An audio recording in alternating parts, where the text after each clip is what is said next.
¿Cómo logró salir de la cárcel? ¿Cómo logró escaparse de ahí? Sin violencia, ¿cómo fue?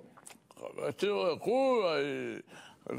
Bueno, en 5 años de estar pensando cómo uno se va a ir, encuentra la forma. 5 años estuvo planeando la fuga de la cárcel en Venezuela. Bueno, los 2 últimos años o 3 ya yo sabía que... Pero no lo hizo usted solo. No lo hizo usted solo, tuvo Bueno, ayuda. sí, tuvo ayuda. ¿Quiénes lo ayudaron? Amigos.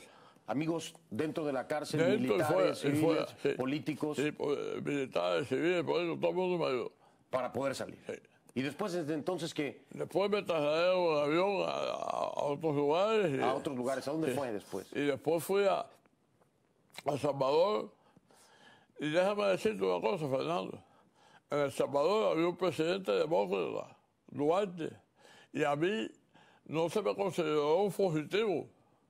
Yo vivía en bases militares, tenía carro blindado, yo era un asesor del gobierno. Usted tenía una protección presidencial en El Salvador. Completa y de las Fuerzas Aéreas.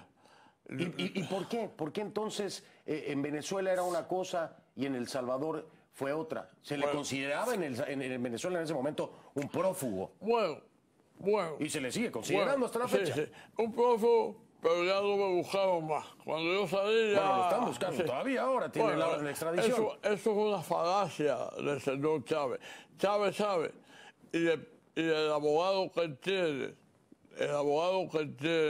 en ese caso, si a mí no me puede extraditar para Venezuela porque hay una decisión de un juez federal que dice que no, y ellos siguen con ese lío de extradición, eso no, ni progresa. Pero regresemos a El Salvador, porque me llama mucho la atención. Porque siendo un operativo de la CIA, primero, ¿cómo logra escapar de esa cárcel? Me dice que con ayuda de militares, de políticos, de civiles dentro de Venezuela. Y es que se fuga y va a El Salvador. Y entonces en El Salvador tiene una protección presidencial. ¿Usted habló directamente con el presidente en ese entonces? Varias veces. ¿Y qué le decía el presidente? Yo defendí el país, yo luché contra las guerrillas cubanas que estaban en las montañas, contra el Frente Farabundo Martí. Yo era asesor de la policía. Y en su momento no se supo de viva voz del presidente que estuviera protegiéndolo de alguna forma dentro del país. Todo el mundo lo sabía. Yo vivía en mi casa, tenía sirvienta, tenía chofer, tenía de todo. Eso es una falacia. Yo no fui fugitivo más nunca en todos los países donde yo he vivido. Escaparse de una cárcel con un juicio civil pendiente es una fuga aquí en China en términos legales. Menos en Venezuela. En Venezuela es una evasión. Bueno, es un delito de todas formas. No es delito. Escaparse de una cárcel no es delito. Sin violencia. Pero es escaparse de una cárcel. Bueno, el cambio de las leyes venezolanas. También en cualquier país del mundo, cuando un fiscal dice retiro los cargos y pido inocencia, tú te vas para tu casa. Sí, no. Sí, bueno, en Venezuela no. Pero no se fue para su casa, se fue para El Salvador. Sí. Y después del Salvador, ¿a qué otros lugares fue? Bueno, estuve por Centroamérica, en muchos lugares. Estuve en Honduras. ¿Estuvo en Honduras? Estuve con los contras. En contra de los contras. ¿Cómo se llama esto? Digo, a favor de los contras, en contra del gobierno. A favor de los contras, vamos a aclararlo. A favor de los contras. Sí. Estuve... ¿Por qué tanta actividad dentro de milicias en otros países? Sí. Porque Venezuela fue uno, tuvo participación. Sí. Entonces después en El Salvador también tiene participación. Entonces ahora me está diciendo en Honduras también tiene participación. Es decir, siempre estuve involucrado con la milicia. ¿Por qué en contra del régimen cubano de alguna forma? Pero entonces desmitifiquemos a Posada Carriles. Dice él que no es terrorista, pero entonces puedo decirle a usted si eso no es terrorismo, entonces yo estaba al lado del gobierno. Yo estaba al lado del gobierno en contra de los terroristas que formaban el Frente Farabundo Martí, un frente militar guerrillero.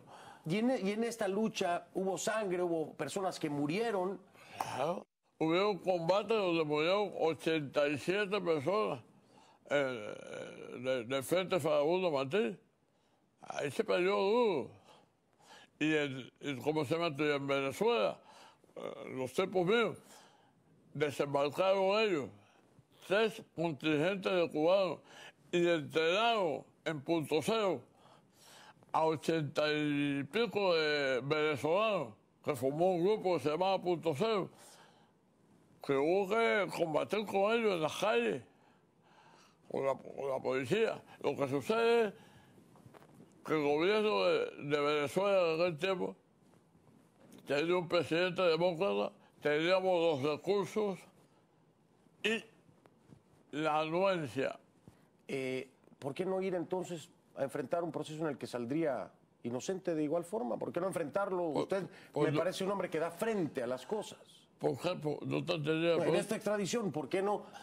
Y presentarse, y si es así como me lo dice.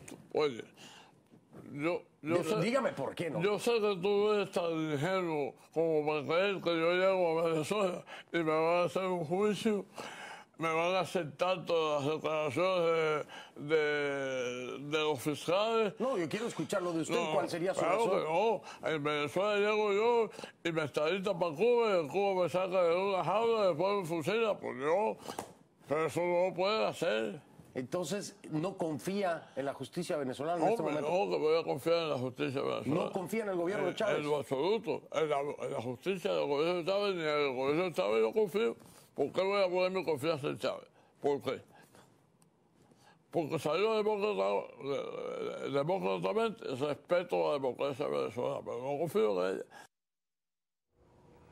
Bueno, insistimos que estamos en busca de declaraciones y reacciones tanto de La Habana como del gobierno del presidente Chávez, pero sí tenemos al abogado José Pertierra. Él lleva la demanda de extradición por Venezuela. Una reacción inicial, abogado Pertierra. Bueno, un par de cosas muy breves. Primero, Osá Carriles dice que un juez federal dijo que no podía regresarse a Venezuela desestimando la solicitud de extradición. Eso es simplemente no es verdad. Ningún juez federal ha escuchado el caso de extradición porque el Departamento de Justicia aún no ha presentado el caso ante un juez federal. Segundo, dijo que él no es fugitivo y como evidencia de eso dijo que podía vivir libremente en El Salvador, Honduras y Guatemala. Y yo simplemente señalo que Honduras, Guatemala y El Salvador eran en esos momentos gobiernos títeres de los Estados Unidos, gobernados por escuadrones de la muerte, que por supuesto le dieron el amparo para que él entrenara a esos escuadrones de la muerte.